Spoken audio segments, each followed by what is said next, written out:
Media మిత్రులకు, తెలుగు ప్రజలకు మీ మంగ్లీగా నేను ఒక్క విషయం చెప్పదలుచుకున్నాను. చట్టం ఎవరికి చుట్టం కాదు. తప్పు ఎవరు చేసినా శిక్షార్హులే. ఈ మైక్రో ఫైనాన్స్ అనే పదమే నాకు తెలీదు.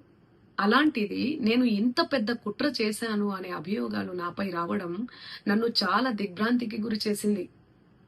నన్ను ఆదరిస్తున్న తెలుగు కుటుంబ సభ్యులకు మళ్ళీ చెప్తున్నా, మీ మంగ్లీ ఎలాంటి తప్పు చేయలేదు. ఈ కేసుకు నాకు ఎలాంటి సంబంధమూ లేదు.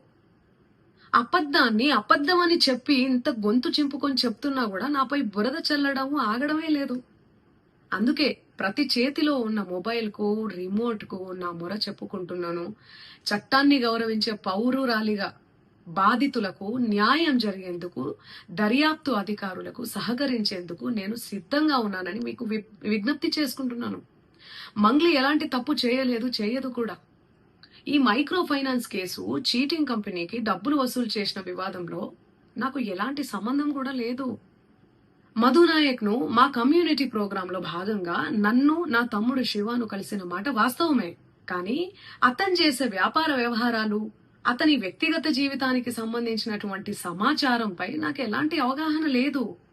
ఈ కేసు విషయం నా దృష్టికి వచ్చిన వెంటనే నేనే స్వయంగా వెళ్లి అడ్వకేట్ సుబ్బారావుతో పాటు రమావత్ మధుపై పోలీసులకు ఫిర్యాదు చేసిన. తప్పు చేసిన రమావత్ మధు అండ్ గ్యాంగ్ పై ఖచ్చితంగా చర్యలు తీసుకోవాల్సిందే. బాధితులకు న్యాయం చేయాల్సిందే. ఈ కేసులో మోసగాళ్లను, బాధితుల అంశాలను పక్కన పెట్టి నాపై, నా కుటుంబ సభ్యులపై దుష్ప్రచారం చేసేందుకు కొందరు వ్యక్తులు కావాలని ఈ వివాదంలోకి నన్ను లాగుతున్నారు. నిజానికి ఈ మైక్రో ఫైనాన్స్ అనే వ్యవహారంలో నష్టపోయింది బాధితులతో పాటు నేను కూడా ఒక బాధితురాలనే. వాళ్ళు అమాయకులు, డబ్బులు పోగొట్టుకున్నారు. నేను పేరుని నష్టపోయాను. ఈ వివాదం తెరపైకి వచ్చినప్పటి నుండి ప్రతి క్షణం నా కుటుంబ సభ్యులు, నేను చేయని తప్పుకు బద్నామయ్యి మానసిక క్షోభకు గురి అవుతున్నాం.